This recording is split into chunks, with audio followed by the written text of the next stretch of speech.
ya estamos en el segmento de Pro Family. Me encuentro acompañada con el doctor Roger Chávez. Él es ginecólogo obstetra y hoy vamos a hablar sobre un tema muy importante, la miomatosis uterina. Bienvenido, doctor. Gracias, buenos días. Bueno, para hablarnos de este tema tan importante, partamos primero de la palabra, miomatosis. Sí, la miomatosis representa aproximadamente el 50% de los motivos de consulta ginecológica actualmente. Sigue siendo hasta el día de hoy, ¿verdad? Todavía un misterio en relación a si se trata de un padecimiento grave, si la presencia del padecimiento como tal durante los hallazgos ultrasonográficos representa la causa de la sintomatología que presenta el paciente. Okay. El mioma como tal es un tumor benigno del tejido muscular del útero. Por tal razón no es un cáncer. La mayor parte de las veces el paciente acude a la consulta refiriendo que tiene un dolor pélvico o que anda con problemas de sangrado, y la mayor parte de las veces, ¿verdad?, este problema corresponde a un trastorno hormonal, a un trastorno funcional y no meramente al mioma como tal. El mioma casi siempre cuando se diagnostica resulta ser un diagnóstico, ¿verdad?, por exclusión, que durante el estudio se encontró la presencia de un mioma de pequeño volumen que generalmente se encuentra en la capa más externa del útero o bien en la capa intermedia, en este caso en la capa muscular, y no representa, ¿verdad?, la causa o como tal la sintomatología que aqueja el paciente. Sin embargo, la falta de conocimiento del mismo hace que el paciente, ¿verdad?, aduzca que la mayor parte de sus síntomas son producto de la presencia del mioma. Sí, siempre hay que estar informado de todo este tipo de problemas. Pero, ¿cuáles son los síntomas más comunes que la gente presenta? Normalmente, nosotros desde el punto de vista clínico clasificamos el mioma según su volumen. Hay miomas de pequeños elementos, son aquellos que no exceden un volumen uterino mayor de 8 centímetros.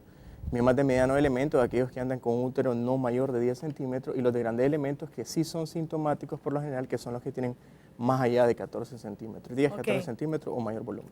Entonces, la mayor parte de las veces cuando estos pacientes tienen estos grandes miomas, el primer síntoma es una sensación de peso en el vientre y un dolor pélvico, ¿verdad?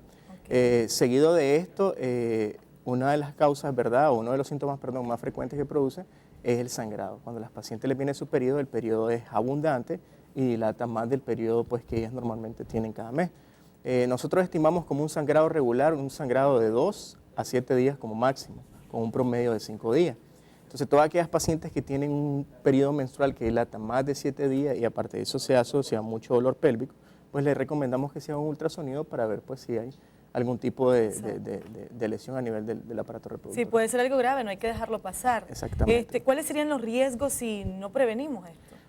Primero, ¿verdad?, ¿qué pacientes como tal tienen el perfil epidemiológico para padecer este padecimiento como tal? Todas aquellas pacientes que tienen menarca temprana, o sea que su periodo apareció, ¿verdad?, por primera vez antes de los 12 años, o que tienen una menopausia tardía, o sea que su regla se le desapareció después de los 55 años. Aquellas personas que son nulíparas, o sea que nunca en su vida reproductiva lograron concebir un embarazo, aquellas personas, ¿verdad?, que no dieron lactancia materna, este grupo de pacientes, ¿verdad?, otras también que utilizan muchos métodos anticonceptivos, recibiendo gran aporte de estrógeno, las pacientes que suelen tener sobrepeso o que son obesas, que también tienen un aporte extra, ¿verdad?, de estrógeno endógeno, tienen mayor probabilidad de desarrollar un mioma. Los miomas como tal, a pesar que son tumores benignos del útero, son hormonosensibles y dependen mucho del estrógeno. Entonces, las personas que tienen sobrepeso o que son obesas producen un poco más estrógeno que el resto de las personas.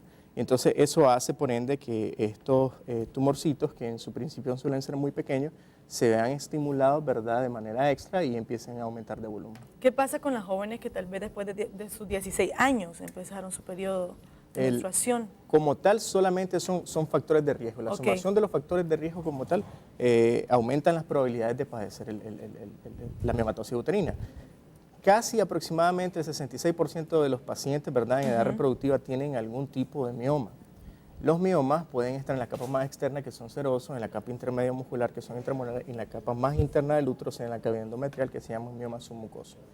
Entonces, los primeros dos suelen ser en un inicio pequeños y no producen ningún tipo de síntomas, no producen dolor, no producen sangrado. Eso va a estar en dependencia del volumen, ¿verdad?, o del tamaño del mioma. Solo aquellos, ¿verdad?, que están dentro de la cavidad uterina, en el endometrio, independientemente del tamaño, por ser mioma funcional, en este caso los submucosos, sí producen mucho sangrado. Entonces, eso sí de inicio, independientemente de su volumen, necesitan un manejo quirúrgico. Los otros miomas, por lo general, que suelen diagnosticarse como un hallazgo, ¿verdad?, exclusión durante el ultrasonido, no suelen necesitar manejo quirúrgico ni manejo médico, más que solo observación, estarse haciendo sus ultrasonidos de rutina cada 6 meses, una vez al año, para ver, ¿verdad?, si hay un crecimiento importante y si en un futuro va a necesitar un manejo quirúrgico. Normalmente, por ser tumores que son hormonodependientes, cuando la mujer ya alcanza la menopausia y deja de recibir el aporte, ¿verdad?, hormonal por parte de los ovarios, los miomas suelen involucionar, o sea que disminuyen de volumen. Por lo tanto, al final probablemente no necesiten cirugía.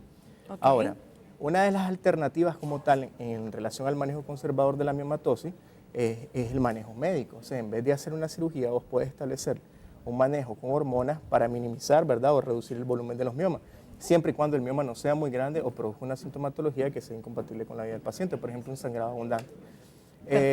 En la actualidad tenemos dispositivos intrauterinos muy parecidos a la T de cobre, pero en vez de liberar cobre, liberan progesterona, en este caso levonorgestrel. Lo bueno es la tecnología, ¿no? Exactamente, se pone un dispositivo en forma de T que libera levonorgestrel dentro de la matriz y eso con el tiempo minimiza el sangrado, minimiza el volumen del mioma y la paciente pues, al final no suele operar.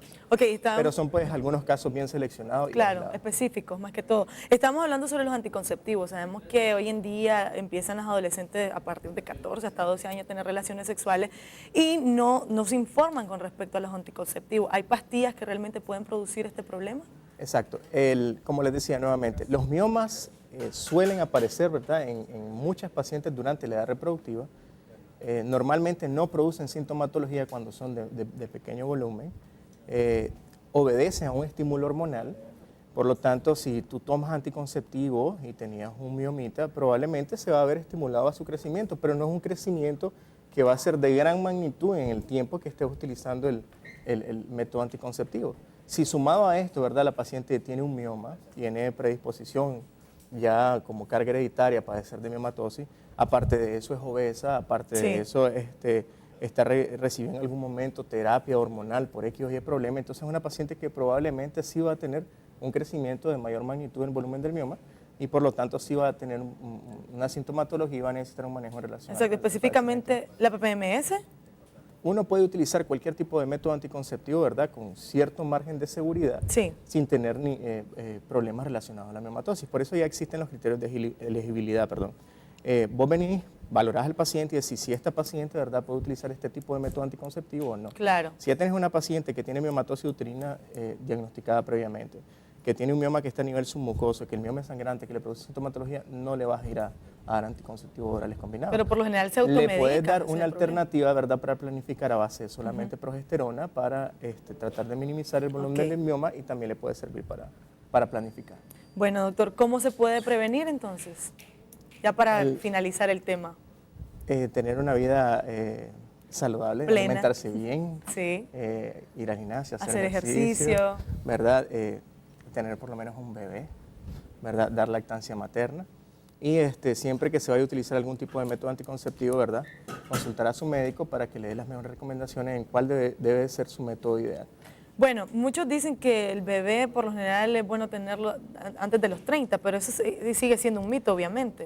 La edad que nosotros recomendamos, ¿verdad?, desde el punto de vista médico y estadístico, que sea entre los 19 y los 35 años. Ok. Antes de esa edad y después de esa edad ya la incidencia de enfermedades, problemas en el embarazo, trastornos genéticos y todo lo demás es mucho mayor. Muy bien. Bueno, muchísimas gracias, doctor. Y para las personas que tal vez que quieren ir a hacer una consulta, porque obviamente pueden ir, aunque tal vez no se sientan mal, pueden ir a chequear, a hacerse su examen, obviamente. Claro. Y usted la consulta ginecológica no es algo que debería hacerlo mensual. O sea, vos visitas al ginecólogo 1 o 2 veces al año, pero tenés que ir. Hay que ir. Bueno, muchísimas gracias. Profamilia está ubicado en Los Robles. Contiguo a Metrocentro, en Los Robles. Muy bien. Muchísimas gracias por habernos hablado sobre este tema tan importante. Continuamos con más aquí en su casa de Sol a Sol. Jorge, adelante.